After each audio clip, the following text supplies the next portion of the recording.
اعوذ باللہ السمیع العلیم من الشیطان اللعین الرجیم بسم اللہ الرحمن الرحیم الحمد للہ رب العالمین والصلاة والسلام علی سید الانبیاء والمرسلین سیدنا و نبینا و شفیع المذنبین ابی القاسم محمد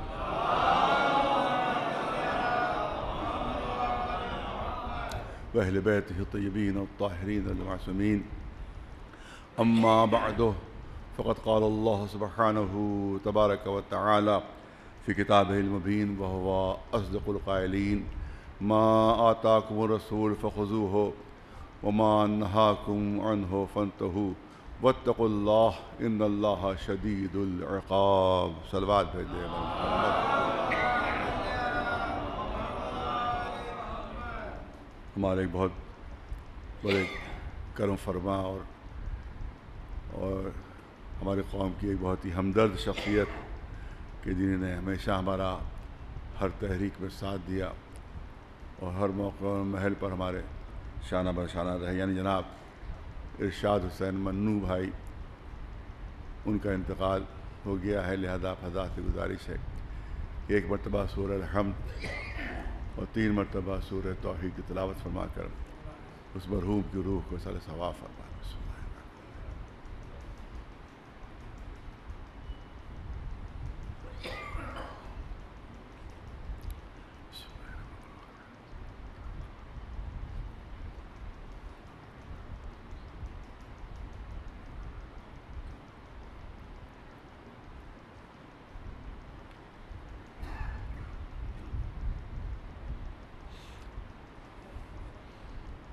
آپ حضرات کو علم بھی ہوگا کہ تقریباً 20 سال سے میں پیٹھ کی تکلیف میں مبتلا ہوں، جس کو سلپ ڈسک کہا جاتا ہے، کہ جس میں ریڑھ کی ہڈی میں گیپ پیدا ہو جاتا ہے.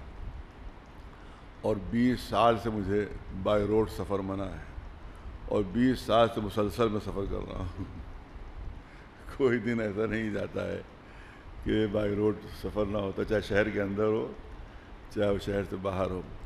ادھر کچھ سفر زیادہ ہو گئے، وہ بھی قوم کی خدمت ہی میں. کوئی ذاتی سفر میرا کہیں نہیں ہوتا کہ میں اپنے کسی ذاتی کام سے کہیں چلا جاؤں، کسی پرسنل کام سے کہیں چلا جاؤں.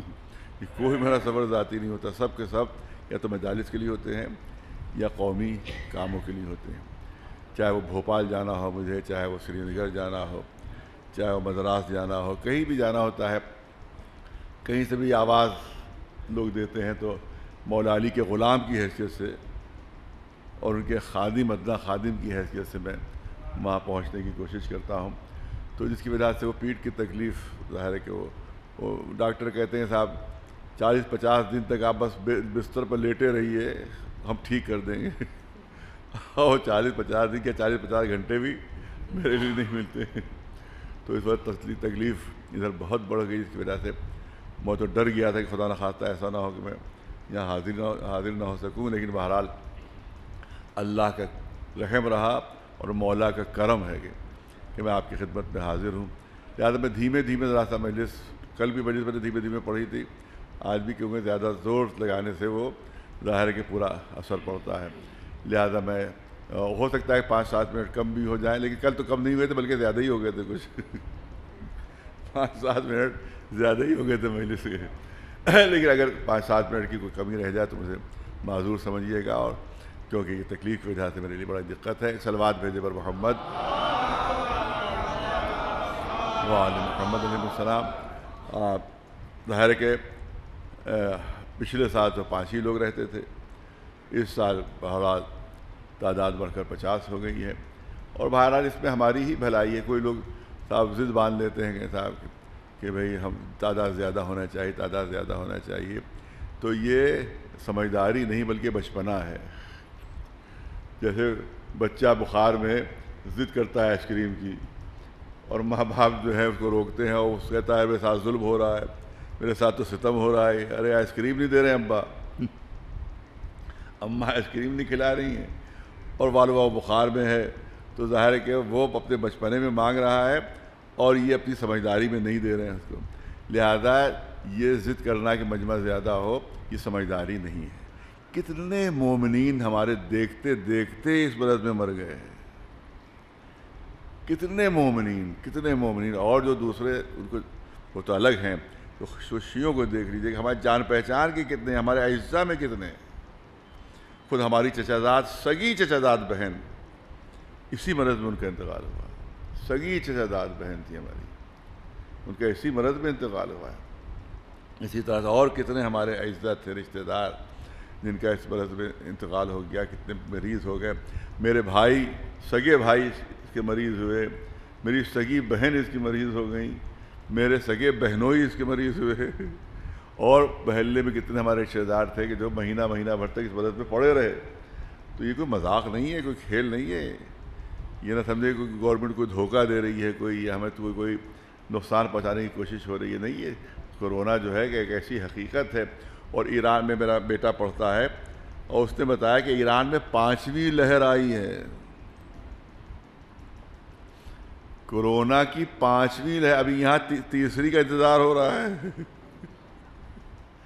تیسری لہر کا انتظار ہو رہا ہے۔ میرے بیٹے نے کہا وہاں سے کہ 5ویں لہر آئی ہوئی ہے، پتہ نہیں کتنے لوگ وہاں پر مر رہے ہیں۔ تو یہ بچپنے والی ضد نہیں ہونا چاہیے بھائی، یہ بچپنے والی ضد ہے کہ صاحب مجمع بھر جائے یہاں سے وہاں تک۔ ظاہر مجھے بھی اچھا لگتا ہے، 5 آدمی میں کس کو پسند ہوگا مجلس پڑھنا۔ پچھلے سال میرے لیے مجلس پڑھنا بہت سخت تھا کہ 5 جہاں پورا مجمع آپ نے سامنے بھرا ہوتا ہو، گلیاں بھری ہوتی ہوں، سڑکیں بھری ہوتی ہوں، وہاں سامنے 5 آدمی بیٹھے ہوئے تو کہ مجھے اچھا لگ رہا تھا۔ مجلس پڑھی نہیں جا رہی تھی، حقیقت یہ ہے کہ مجلس پڑھی نہیں جا رہی تھی مجھ سے کہ بھائی میں کیسے پڑھوں مجلس میں۔ لیکن اس کے بعد بھی میں نے قوم کے خیال کے لحاظ سے کہ بھائی قوم کی بھلائی اسی میں ہے، اور انشاءاللہ اور اللہ نے چاہا کوئی بھی وبا ایسی نہیں ہے کہ جو ختم نہ ہوئی ہو، انشاءاللہ یہ وبا بھی ختم ہوگی، اور انشاءاللہ اسی طرح سے عزاداری ہوگی کہ جس طرح سے پہلے ہوتی آئی انشاءاللہ۔ بس یہ کہ اب پالنے والے ہم کو اتنے طول حیات دے دے کہ ہم اپنی مکمل عزاداری میں شرکت کر سکیں۔ صلوات بھیجے بر محمد و آل محمد۔ میں چاہتا ہوں کل جو موضوع شروع کیا تھا، کیونکہ 1-2 شروع کی مجلسوں میں اہمیت اعضاء کے سلسلے میں گفتگو ہوتی ہے، تو کل میں نے بہت سی چیزیں عزاداری کے سلسلے میں عرض کی، اور خاص طور سے جو لوگ شرک و بدعت کے فتوے دیتے ہیں اور یہ بات کہتے ہیں کہ بھئی یہ زمانۂ رسالت میں یہ اس کو دکھائیے آپ، زمانۂ رسالت میں اس کو دکھائیے آپ، جو چیز زمانۂ رسالت میں نہ ہو وہ صاحب بدعت ہو جاتی ہے، جو رسول اللہ نے نہ کیا ہو بدعت تو دکھائیے صاحب کہ رسول اللہ نے کبھی امام حسین کی عزاداری کی ہو، اور دلیل یہ دی جاتی ہے کہ جو امام حسین شہید ہی نہیں ہوئے تھے تو عزاداری کہاں سے ہوتی رسول کے زمانے میں۔ تو لہذا عزاداری کا کوئی وجود زمانۂ رسالت میں نہیں تھا۔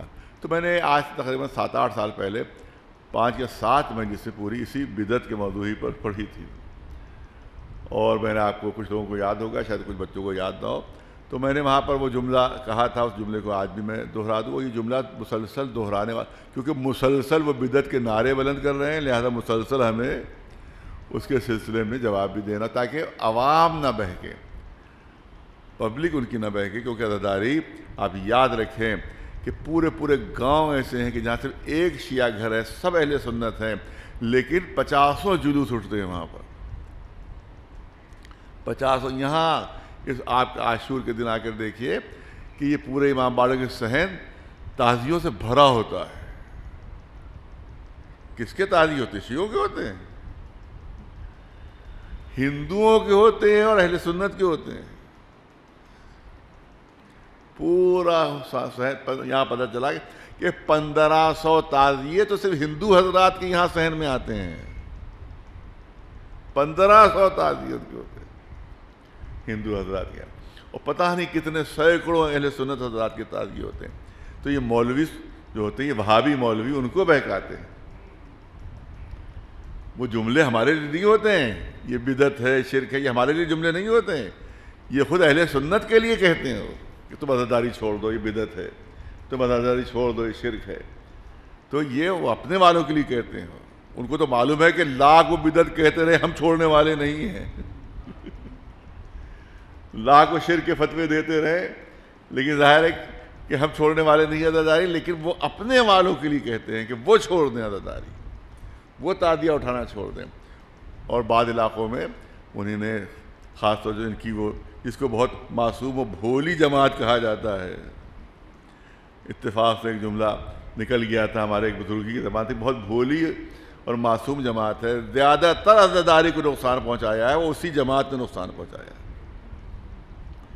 زیادہ تر جو عزاداری بند کروائی انہوں نے اہل سنت میں، تو اسی جماعت نے جو جھوٹی تبلیغ کیا کرتی ہے، جو نقلی تبلیغ کیا کرتی ہے۔ اور آج بھوپال میں جا کر آپ پوچھ لیجئے، اس وقت میری بات کو جھٹلایا گیا تھا کچھ، جبکہ معلوم تھا ان کو کہ بات صحیح ہے، لیکن اس کے بعد بھی جھٹلایا گیا تھا کہ وہاں باقاعدہ پمفلیٹ چھپتے ہیں، بھوپال میں باقاعدہ پوسٹر لگتے ہیں، پمفلیٹ چھپتے ہیں، اور عاشور کے دن عصر کے وقت نکاح ہوتے ہیں وہاں بھوپال میں۔ اسی جماعت جو تبلیغ کے نام سے مشہور ہے، اسی جماعت کی طرف سے پوسٹر چھپتے ہیں، اسی جماعت کی طرف سے وہاں پمفلیٹ چھپتے ہیں۔ اور بھوپال میں کسی کا بھی اگر جان پہچان والا ہو، وہاں فون کر کے معلوم کر لے، تصدیق کر لے ان سے کہ بھئی یہ بات میری صحیح ہے۔ اس وقت کچھ میرے ہی اجزاء نے مجھے جھٹلایا تھا، ارے غلط ہے، وہ تو بہت بھولے ہیں، بہت معصوم ہیں، ان کا تو کام صرف تبلیغ کرنا ہے، صرف تبلیغ کرنا ہے۔ یہ تو دیکھو تبلیغ کہاں کی کر رہے ہیں، شیعیت کے خلاف تبلیغ ہوتی ہے ان کی، عزاداری کے خلاف تبلیغ ہوتی ہے ان کی، اہل بیت علیہ السلام کے خلاف تبلیغ ان کی ہوتی ہے، اور جتنا بھی عزاداری کو نقصان پہنچا انہی کی وجہ سے پہنچا۔ اور وہاں اس کا بیان تھا، وہاں ان کا جو ہیڈ ہے، وہاں جو بھوپال میں جو تاج المساجد ہے، اس میں ان کا سالانہ جلسہ ہوتا ہے، جس میں 5-5 لاکھ اور 10-10 لاکھ لوگ شریک ہوتے ہیں اس میں۔ تو ان کا جو ہیڈ ہے، اس کا بیان تھا کہ ہم عاشور کے دن عصر کے روز، اس لیے یہ سارے اجتماعی عقد، 400 500 عقد ایک ساتھ، شادیاں ایک ساتھ، اس کا بیان یہ تھا کہ ہم تاکہ غلط تصور جو مسلمانوں میں ہے کہ صاحب عاشور کے دن شادی نہیں ہو سکتی، اس غلط تصور کو ختم کرنے کے لیے میں شادیاں کروا رہا ہوں عصر کے روز۔ اور بڑی بھولی جماعت ہے وہ، بڑی معصوم جماعت ہے۔ تو بس یہ بات چیزیں پیش نظر رکھنا چاہیے کہ اہل سنت 90% اہل سنت عزاداری کرتے۔ والد مرحوم کی پالیسی یہی تھی، وہی پالیسی میری بھی ہے کہ کوئی ایسی بات نہ ہونا چاہیے ہماری مجلسوں میں کہ یہ اہل سنت ہم سے دور ہو جائیں جو عزادار اہل سنت ہیں۔ صلوات بھیجے محمد وعلیہ۔ ان کے لیے میں نے مجلسیں پڑھی تھیں، ان کے لیے وہ مجلسیں پڑھی تھیں، جس کے صرف 1-2 جملے صرف آپ کے سامنے پیش کرنا چاہتا ہوں، صرف 1-2 جملے، کیونکہ وہ تو ایک چھپنے والی چیز ہے، وہ تو کتاب کی صورت میں چھپنا چاہیے تھا، لیکن بہرحال نہیں چھپ سکی وہ۔ تو اس میں نے اس وقت جملہ کہا تھا کہ اگر عزاداری کو آپ بدعت کہہ رہے ہیں کیونکہ زمانہ رسالت میں نہیں تھی، آپ کا کہنا ہے، میں نہیں کہہ رہا ہوں کہ زمانہ رسالت میں نہیں تھی، ان کا کہنا ہے، دلیل کی یہ ہے کہ زمانہ رسالت میں نہیں تھی اس لیے بدعت ہے۔ تو میں نے اس وقت عرض کیا تھا کہ اسی دلیل کو مان لیا جائے، اسی دلیل کو بنیاد بنا لیا جائے تو مسلمانوں کی 95% اعمال جو ہیں وہ سب کے سب بدعت ہو جائیں گے۔ 95% اعمال جو ہیں اور ان کے کام جو 95% بدعت ہو جائیں گے۔ اور پتہ نہیں 50 مثالیں میں نے اس وقت دے دی تھی، ظاہر ہے اس کو دہرانا میرا موقع نہیں کہ اس کو دہرایا جائے، ورنہ ہر چیز بدعت، اور مولوی جتنے کام کرتے ہیں سب بدعت ہو جائیں گے۔ ایک صلوات بھیجے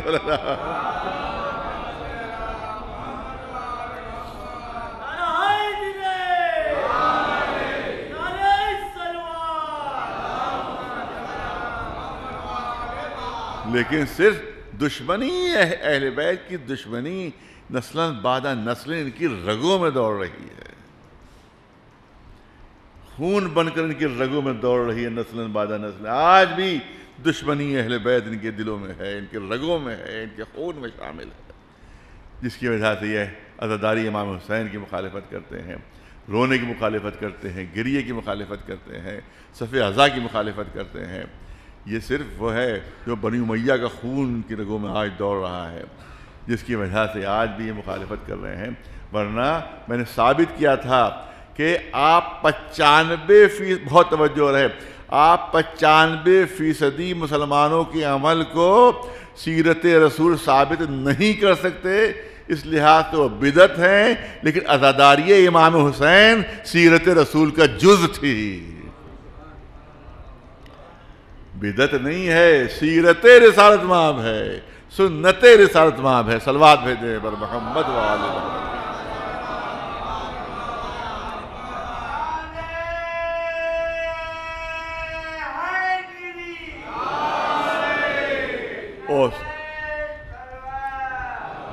اس کی بہت سی مثالیں میں نے دی تھی، اب وہ بات رہ جائے گی میرے ذہن سے جو میں نے کہا کم مجمع کے سلسلے میں، جو میرے ذہن میں ایک حدیث شریف ہے جناب امام جعفر صادق علیہ السلام۔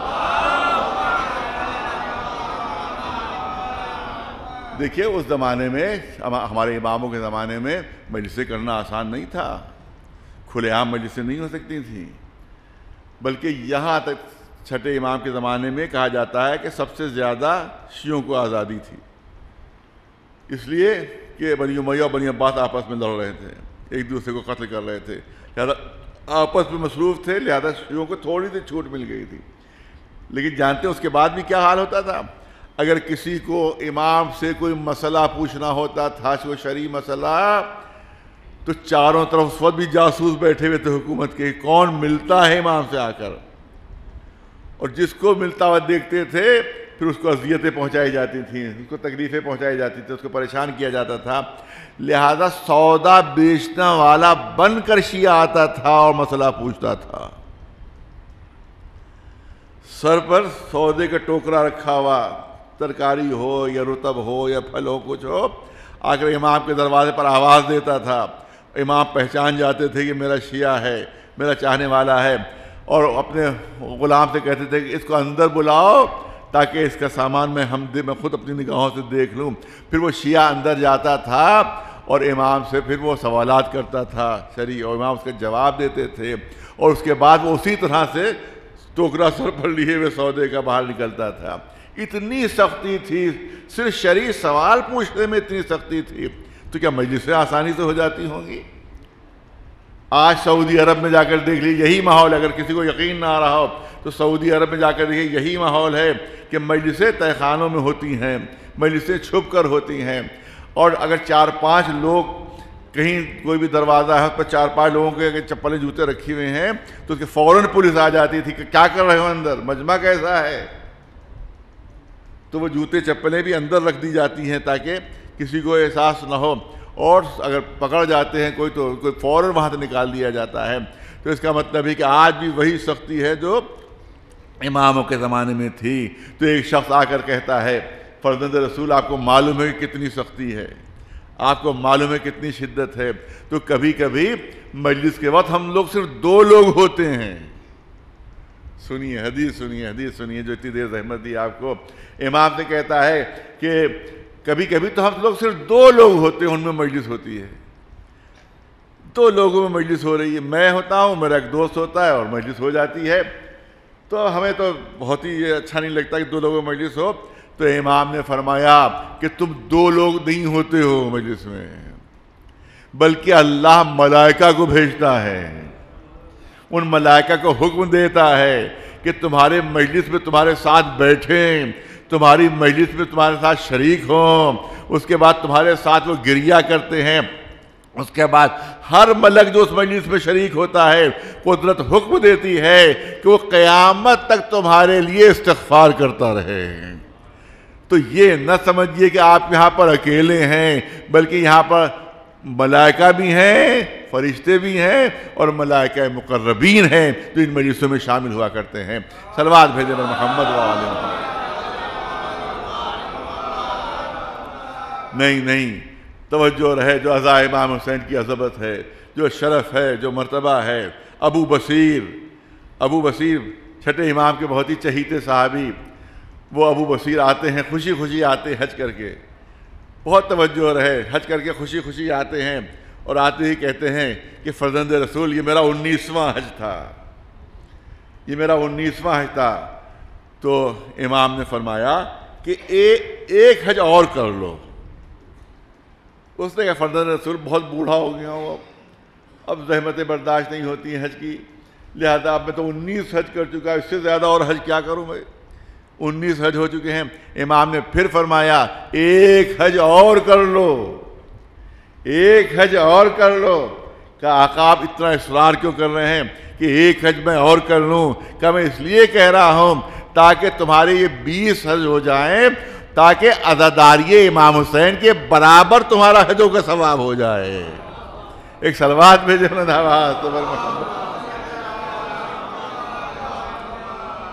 میری جد کی اعضاء کے برابر تمہاری حجوں کا ثواب ہو جائے۔ اس کا مطلب یہ ہے کہ 20 حج ایک طرف ہیں اور ایک مجلس امام حسین ایک طرف ہے۔ ایک صلوات بھیجے بلند آواز محمد والے۔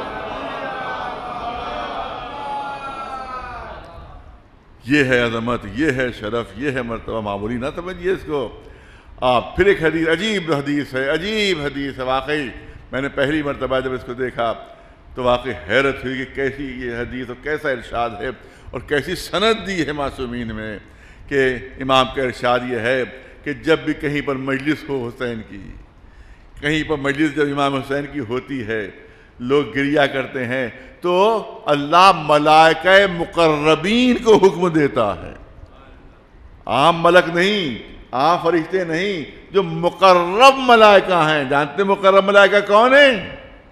مقرب ملائکہ میں جبریل ہیں، مقرب ملائکہ میں میکائیل ہیں، مقرب ملائکہ میں اسرائیل ہیں۔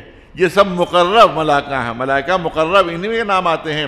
ان کو حکم دیتا ہے کہ جاؤ مجلس میں اور جو آنسو گرے ان کو جمع کر لو، جو آنسو بہیں ان کو جمع کر لو۔ کس کو حکم دیا؟ جبریل کو حکم دیا گیا۔ کس کو حکم دیا گیا؟ میکائیل کو حکم دیا گیا۔ کس کو حکم دیا گیا؟ اسرائیل کو حکم دیا گیا۔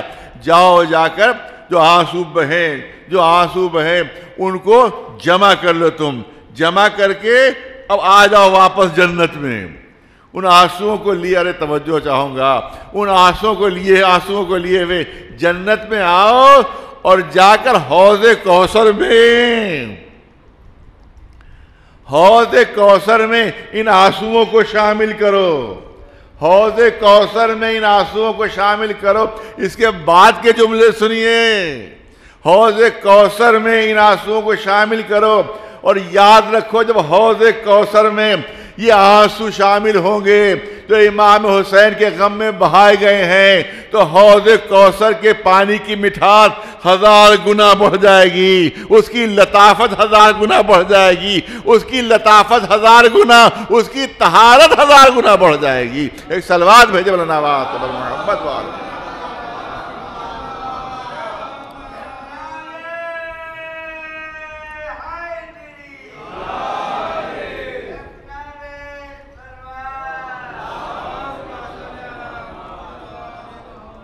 یہ ہے امام حسین کی عزا، یہ ہے امام حسین کے آنسو، اور یہ ہے امام حسین کی عزاداری کی عظمت و شرف و مرتبہ۔ ایک صلوات بلند آواز سے محمد۔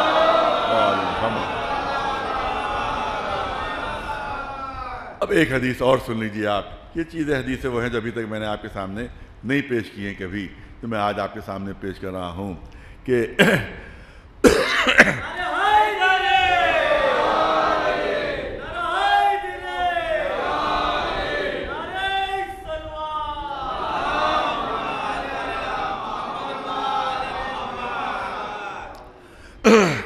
جب امام حسین علیہ السلام کی ولادت ہوئی ہے، سنیے، میں نے بھی پہلی مرتبہ حدیث دیکھی اور آپ کے سامنے پہلی مرتبہ پیش بھی کر رہا ہوں۔ حدیث اس طرح سے ہے کہ جب امام حسین کی ولادت ہوئی تو جبریل آتے ہیں رسول اللہ کی خدمت میں کہ اللہ کے رسول، آپ کے اس نواسے کو آپ کی امت قتل کرے گی اور جہنم کے مستحق بن جائیں گی۔ یہ نواسہ جو پیدا ہوا ہے اس کو شہید کیا جائے گا، اور شہید کرنے والے جو امت کے ہوں گے وہ جہنم کے مستحق بن جائیں گے۔ اب عجیب حدیث ہے، مگر ہے حدیث زیادہ پیش کر رہا ہوں۔ تو رسول نے جواب دیا کہ نہ مجھے اس کی شہادت برداشت ہوگی میرے اپنے نواسے کی، اور نہ امت کا جہنم میں جانا برداشت ہے مجھے۔ شہادت بھی میرے لیے سخت ہے اس کی، اور میری امت جہنم میں چلی جائے، یہ بھی میرے لیے سخت ہے۔ لہذا اللہ سے کہو کہ اس نعمت کو واپس لے لے، کیونکہ یہ شہید ہوگا، یہ بھی قابل برداشت نہیں ہے، اور امت جہنم چلی جائے گی، یہ بھی قابل برداشت نہیں ہے۔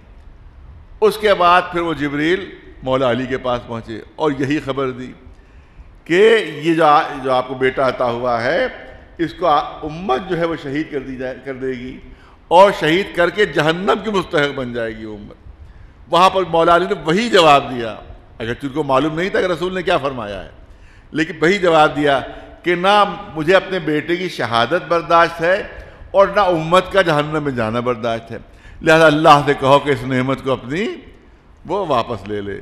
شہزادی فاطمہ زہرا کے پاس جبریل پہنچے اور ان سے بھی یہی بات کہی کہ آپ کا یہ بیٹا، آپ کا یہ چہیتا بیٹا یا آپ کا چھوٹا فرزند جو ہے وہ شہید ہوگا، اور جو شہید کریں گے وہ جہنم کے مستحق بنیں گے۔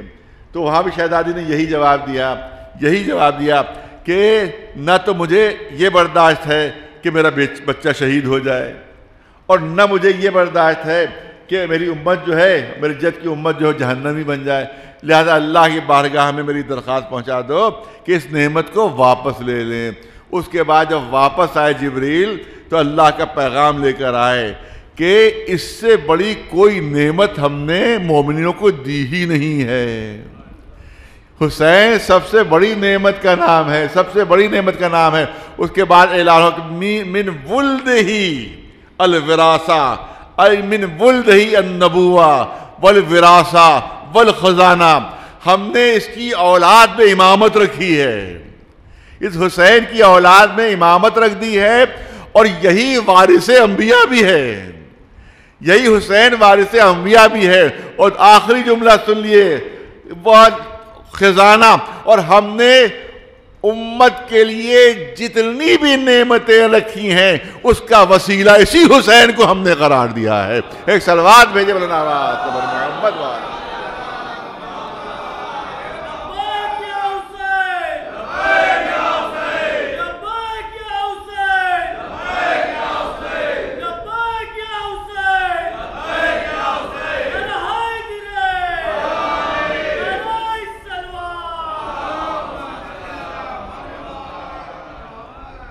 اب ظاہر ہے کہ مسلسل اسی پہ بات ہو رہی ہے، لیکن اب ایک چیز اور پہلو ہے جو میں چاہتا ہوں اس کو جب سلسلہ گفتگو ہے تو عرض کر دوں کہ ایک بات بہت زور و شور، کبھی کبھی ہمارے بعض مقررین بھی، علماء کی بات نہیں ہو رہے، بعض جو دانشور طبقہ ہے، کبھی کبھی میں نے خود سنا یوم امام حسین میں، بلکہ وہاں میں جب پاکستان بہت بالکل نیا میں ایران سے آیا تھا، بلکہ یہاں سے جا رہا تھا ایران، یہ سن 88 کی بات ہے، 1988 کی بات ہے، تو پاکستان میں کراچی میں بہت بڑا یوم حسین ہوا، بہت بڑا یوم حسین جس میں تمام علماء شامل تھے۔ اس میں کوثر نیازی صاحب جو اس وقت بے نظیر بھٹو جو اس وقت کی وزیر اعظم تھیں، اس کے بہت اہم کوئی وزیر تھے، وہ مجھے نہیں معلوم کیا وزارت تھی ان کی، لیکن کوثر نیازی بہت مشہور شخصیت، آپ لوگ نام جانتے ہوں گے۔ وہ میں مہمان خصوصی تھا، اور وہ یا شاید وہ مہمان خصوصی تھے، صدارت میری تھی، انہی نے مجھ سے پہلے تقریر کی، اور مجھ سے پہلے تقریر کرنے کے بعد انہیں 2-3 جملے کہے۔ ایک جملہ تو انہوں نے یہ کہا کہ یزید کو ظاہری فتح ہوئی اور حسین کو باطنی فتح ہوئی، یہ بات انہوں نے کہی۔ اور دوسرا وہ مصرع پڑھا انہوں نے کہ یزید مورچہ جیتا ہے، جنگ ہارا ہے، یہ بات کہی اس نے۔ اور اس کے بعد بے نظیر بھٹو کی حمایت کی انہوں نے کہ جس طرح سے کتنی بڑی ان کی جرأت تھی کہ جس طرح سے جناب زینب نے قیادت کی ہے اسی طرح سے بے نظیر بھی قیادت کر رہی ہیں۔ اس کا مطلب کہ عورت بھی قائد ہو سکتی ہے، مطلب ان کا یہ تھا کہ عورت بھی قائد ہو سکتی ہے۔ تو اب جب میری تقریر کا موقع آیا تو اس کے بعد مجھے ظاہر ہے کہ یا خاموش رہنا اور اس کا جواب نہ دینا تو زندگی بھر مجھ کو قلق رہتا کہ میں نے جواب نہیں دے سکا۔ تو میں نے اس پر جواب دیا، ان کو بیٹھے ہوئے تھے، جواب دیا بہت بڑی غلط فہمی ہے، بہت بڑی غلط فہمی ہے کہ امام حسین ظاہری طور پر معاذ اللہ ہار گئے اور یزید کو ظاہری طور پر فتح ہو گئی، حسین کو باطنی جو ہوئی جیت ہوئی ہے اور یزید کو صرف ظاہری جیت ہوئی ہے۔ تو میں نے کہا کہ نہ یزید کو ظاہری جیت ملی ہے نہ باطنی جیت ملی ہے، حسین ظاہری طور بھی فاتح ہیں اور باطنی طور پر بھی فاتح ہیں، اور یزید کوئی بھی مورچہ جیت نہیں سکا ہے، بلکہ کربلا کے فاتح کا نام ہے حسین ابن علی۔ اور اس کے لیے میں نے دلیل پیش کی کہ یہ بتائیے کہ جنگ کا مقصد کیا تھا؟ جنگ کا مقصد کیا تھا؟ جنگ کا مقصد حسین کو قتل کرنا نہیں تھا، یزید کا مقصد قتل کرنا نہیں تھا، مقصد تھا بیعت لینا۔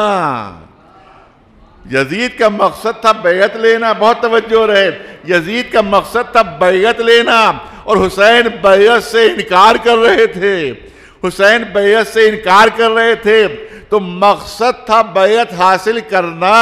یزید اس وقت جیتتا جب اپنے مقصد کو حاصل کر لیتا، جب اپنے مقصد کو حاصل کر لیتا تبھی تو جیتتا، کیونکہ مقصد کو حاصل کرنا کامیابی ہے، مقصد کو حاصل کرنا فتح ہے۔ تو یزید بیعت چاہتا تھا، حسین انکار کر رہے تھے، تو اب دیکھو کہ جو لے رہا تھا وہ جیتا یا جو انکار کر رہا تھا وہ جیتا ہے۔ اگر ذرا سا بھی حسین سر جھکا دیتے تو یزید جیت جاتا، لیکن حسین کا سر کٹ گیا اور نیزے پر بلند ہو گیا۔ اس کا مطلب ہے کہ یزید کا سر جھکا ہے، حسین کا سر بلند ہوا ہے۔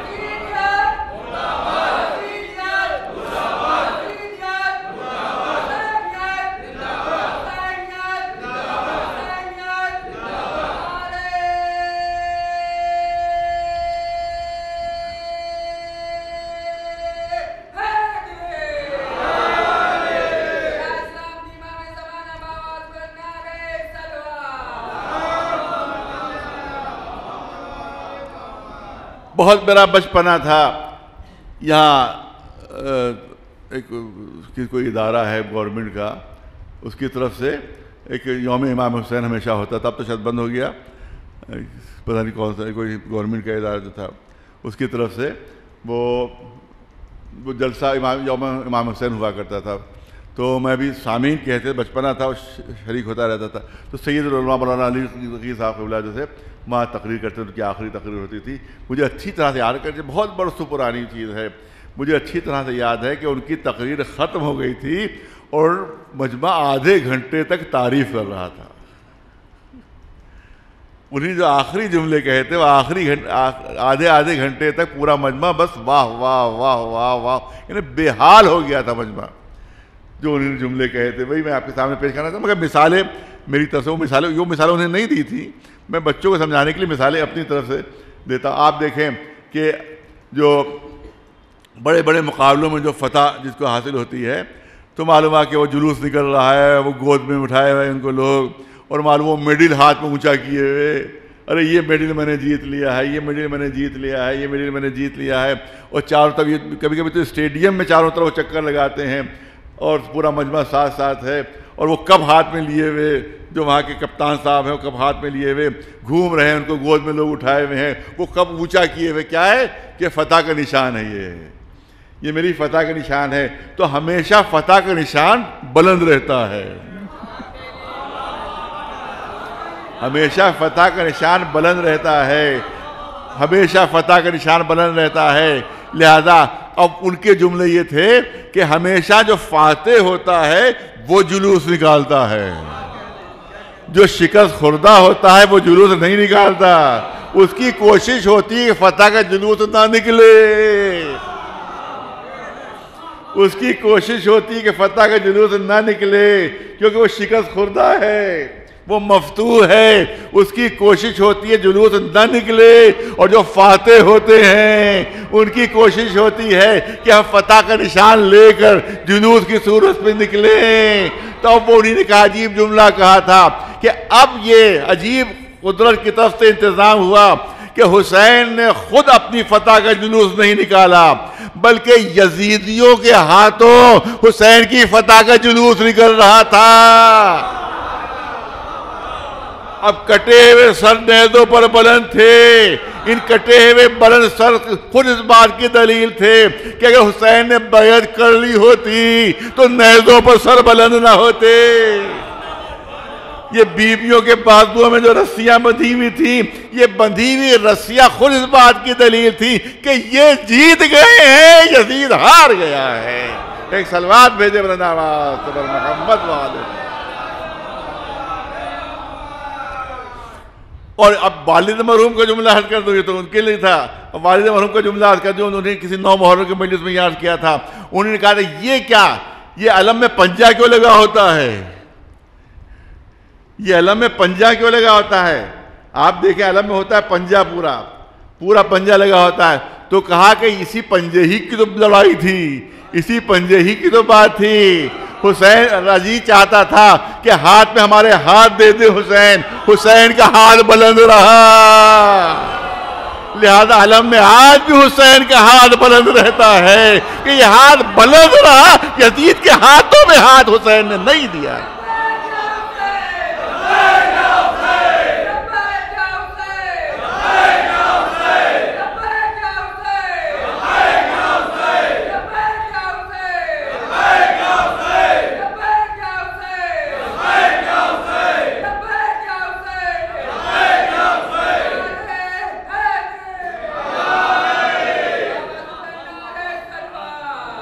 اب تو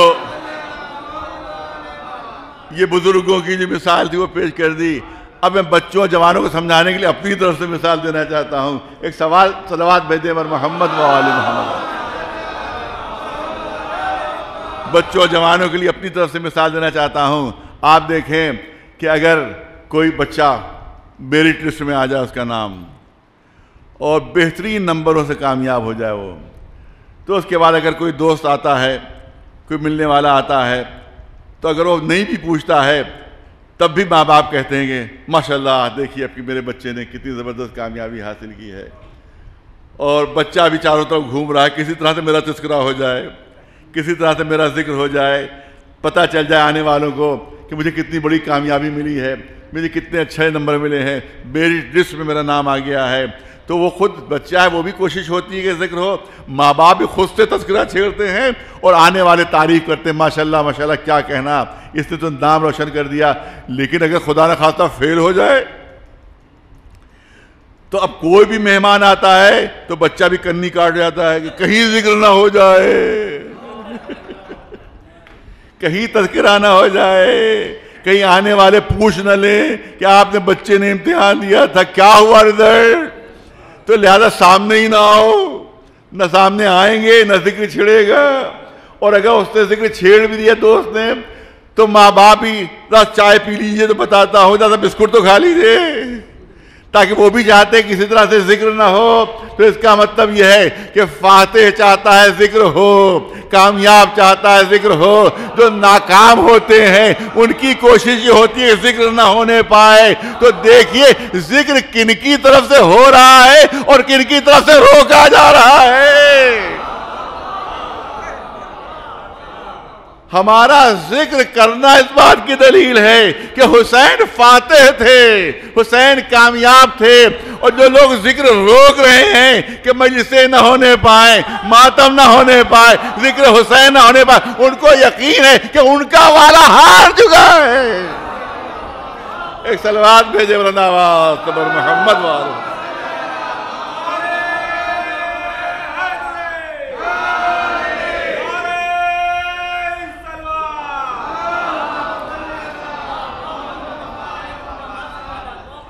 اور اس فتح کے لیے آقا حسین نے جو قربانیاں دے دی ہیں وہ کائنات میں ان کی مثل و نظیر نہیں۔ کیسی کیسی قربانیاں کہ جن کا کوئی تصور بھی نہیں کر سکتا ہے۔ ہاں بس 2-3 زیادہ وقت نہیں رہ گیا ہے مصائب کے سلسلے میں۔ عزاداروں، جب طے ہو گیا کہ آقا حسین اب ان کو مدینہ چھوڑنا ہے، مدینہ ترک کرنا ہے، تو عالم یہ تھا کہ کبھی روضہ رسول پر جاتے تھے، کبھی کبھی ماں کی قبر پر جاتے تھے، کبھی اپنے بھائی حسن کی قبر پر جاتے تھے، اور اس کے بعد گھر میں واپس آتے تھے، پھر پلٹ کر قبروں پر پہنچ جاتے تھے۔ آخر میں صبح نمودار ہوتی ہے اور اس کے بعد جناب عباس سے کہا جاتا ہے اے عباس جانے والوں کی فہرست تیار کیجئے، اے عباس سفر کرنے والوں کی فہرست تیار کیجئے۔ جناب عباس نے لکھنا شروع کیا بسم اللہ الرحمن الرحیم، اس کے نیچے لکھا نصر من اللہ و فتح قریب، نصر من اللہ فتح قریب۔ اس صاحب نے کہا اے عباس یہ نہ لکھو بلکہ لکھو انا للہ و انا الیہ راجعون۔ بننے لگی فہرست، جناب زینب آتی ہیں، دیکھتی ہیں فہرست میں نام نہیں ہے، فہرست میں نام نہیں ہے۔ بھیا کیا آپ مجھے نہیں لے جائیں گے ساتھ؟ کیا میں آپ کے ساتھ نہیں جا رہی ہوں؟ امام حسین نے فرمایا کہ آپ کے شوہر علیل ہیں، عبداللہ علیل ہیں، اور ان کو آپ کی ضرورت ہے، لہذا آپ کا نام نہیں۔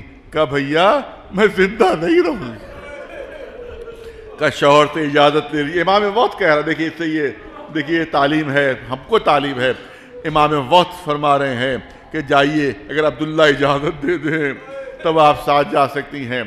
جناب زینب پہنچی، عبداللہ علیل ہیں، بستر پر لیٹے ہوئے ہیں، یہ پائیتی جا کر زمین پر بیٹھ گئی۔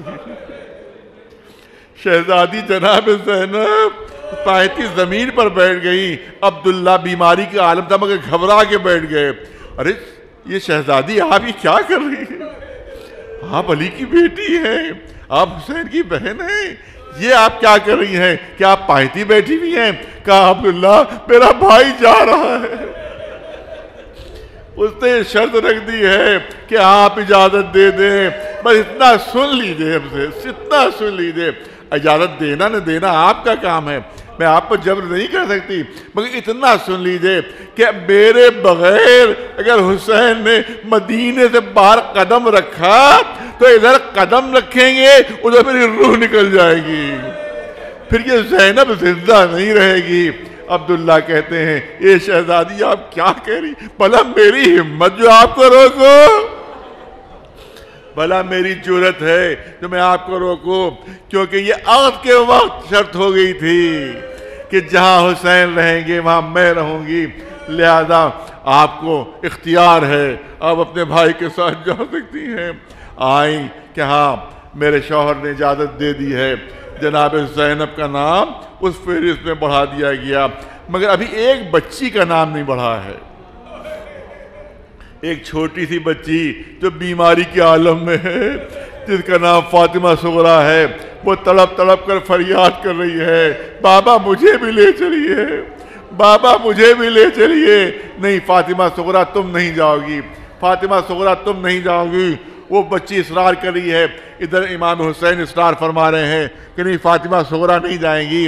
ننھی بچی جناب علی اکبر کے پاس پہنچتی ہے، اے بھیا تم شبیہ رسول اللہ ہو، تمہاری بات بابا نے کبھی ٹالی نہیں ہے، تمہاری بات کبھی بابا نے ٹالی نہیں ہے، چلو میرے ساتھ چلو اور جا کر میری سفارش کر دو، میری سفارش کر دو۔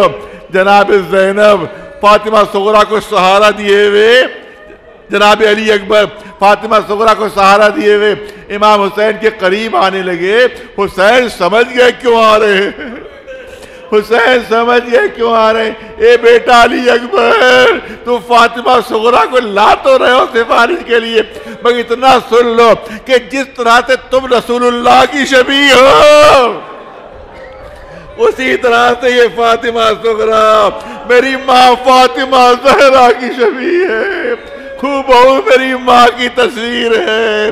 ارے مجھے ہر امتحان گوارا ہے مگر یہ گوارا نہیں کہ میری ماں کی شبیہ بازار و درباروں میں بے پردہ لائی جائے۔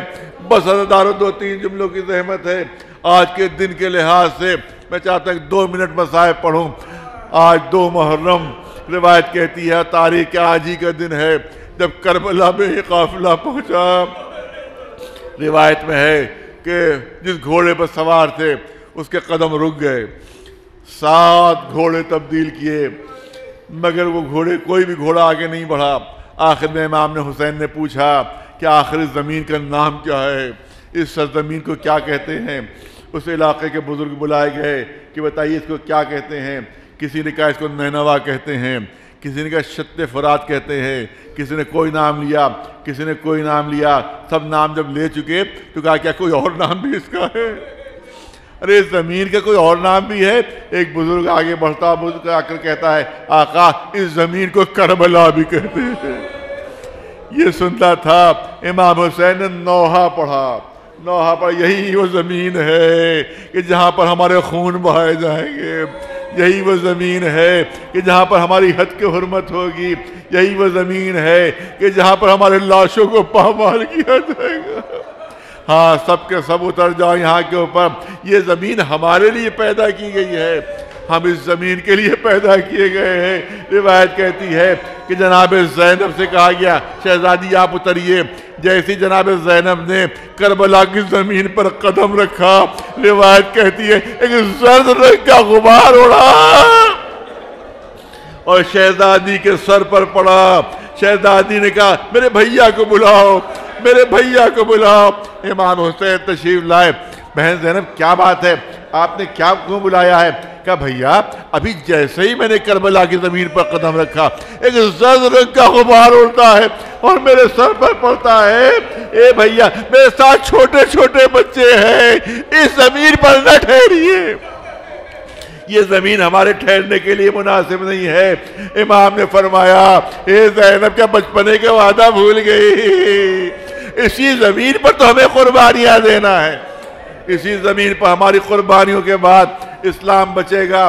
تو یہاں پر والد مرحوم فرمایا کرتے تھے کہ شہزادی زینب بلا خاک کربلا آپ سے کوئی گستاخی کر سکتی ہے؟ یہ خاک کربلا گستاخی نہیں کر رہی تھی بلکہ زبان بے زبانی سے کچھ کہہ رہی تھی، یہ خاک کربلا اڑ کر کہہ رہی تھی اے شہزادی زینب اگر آپ کے بھائی کو کفن نہیں ملا تو خاک کربلا اڑ کر کفن بن جائے گی، اور اگر آپ کے سر سے چادر چھن گئی تو یہی خاک کربلا اڑ کر آپ کا پردہ بن جائے گی۔ بس آخری جملے امام نے فرمایا کہ میں اس زمین کو خریدنا چاہتا ہوں، ان کا مالک کون ہے؟ معلومہ بنی اسد جو ہے وہ اس زمین کے مالک ہیں، ان کو بلایا گیا۔ امام نے فرمایا کہ میں اس کو خریدنا چاہتا ہوں۔ ان سب نے ہاتھ جوڑ لیا، آقا ہم آپ کے ہاتھ فروخت نہیں کریں گے، آپ کی خدمت میں حاضر ہے، یہ مفت میں حاضر ہے، ہمیں کوئی قیمت نہیں چاہیے اس کی۔ مگر امام نے اصرار فرمایا کہ نہیں میں خریدوں گا اور قیمت دوں گا۔ اس کو 60,000 درہم اس زمین کے طے ہوئے۔ امام نے 60,000 درہم ادا کیے اور اس کے بعد بنی اسد سے کہا دیکھو کچھ دنوں بعد یہاں یزید کا لشکر آئے گا، جنگ ہوگی اور ہم سب کو شہید کر دیا جائے گا، مجھے یقین ہے کہ یزید کے لشکر ہی ہمیں دفن نہیں کریں گے، لہذا اگر دیکھو یزید کا لشکر ہمیں دفن نہ کرے تو تم لوگ آنا اور ہمیں دفن کر دینا۔ اور اس کے بعد عورتوں کو بلایا اور عورتوں سے کہا دیکھو اگر تمہارے مرد ڈرے تو انہیں غیرت دلانا کہ نواز رسول کا لاشا بے غسل کفن پڑا ہوا اور تم لوگ خوف زدہ ہو۔ اور اس کے بعد چھوٹے چھوٹے بچوں کو بلایا اور کہا دیکھو اگر تمہارے ماں باپ نہ آ سکیں تو تم بھی کھیلتے ہوئے آنا، تم بھی کھیلتے ہوئے آنا، اور ایک ایک مٹھی خاک ہماری لاشوں پر ڈال دینا۔ عزادار حسین کا اتنا اہتمام، مگر تاریخ کربلا بتا رہی ہے 3 دن تک لاش حسینی اسی طرح سے کربلا کی زمین پر بے غسل و کفن پڑا رہا۔ صرف یہی نہیں بلکہ جناب زینب جس وقت اس نشیب میں پہنچی ہیں کہ جہاں حسین کا لاشا تھا، جناب فضہ ساتھ ساتھ تھی۔ بس آخری 2 جملے، جناب فضہ ساتھ ساتھ، جناب فضہ نے نظر کی تو دیکھا کہ جناب زینب کے چہرے کا رنگ زرد ہو رہا ہے، بدن پر تھرتھری پڑ گئی ہے۔ فضہ گھبرا گئی، اے شہزادی آپ کا یہ کیا حال ہو رہا ہے؟ پورے بدن پر تھرتھری ہے اور چہرے کا رنگ زرد ہے، ایسا لگتا روح جسم سے پرواز کر جائے گی۔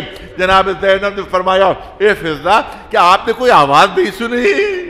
کہا نہیں شہزادی میں نے تو کچھ نہیں سنا۔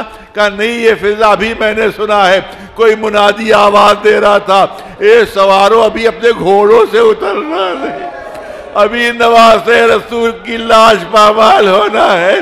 عزادار ادھر کے گھوڑے ادھر، ادھر کے گھوڑے ادھر، درمیان میں لاش حسینی، زینب اپنے کو گھوڑوں کی ٹاپوں میں ڈالے دے رہی تھی، ارے مجھے پامال کرنا، میرے بھائی کو پامال نہ کرو۔